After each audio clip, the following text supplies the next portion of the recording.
The sandwich is practically an American institution.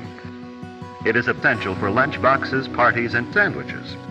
As far as these boys are concerned, well, hamburgers and hot dogs are a good meal. But there are sandwiches. When Sally Gasco and her mother bring guests home for a late snack after a movie, well, Sally calls it tuna rarebit. This is a sandwich for forks. The basis will be rye bread. Well, she found that the spicy caraway flavor made a good contrast to the bland fish and cheese.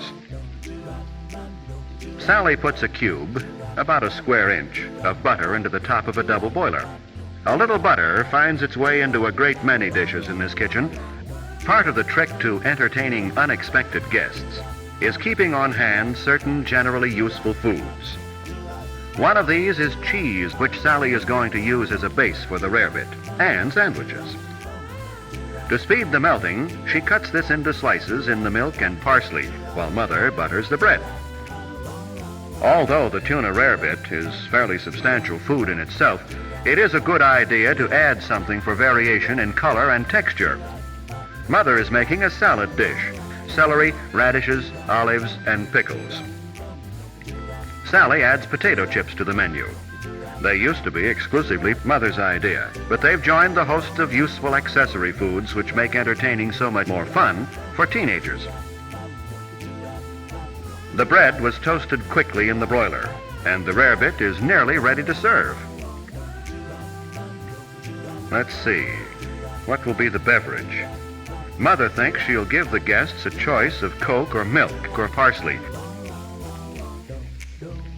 It's a gracious gesture. Now it's time to serve.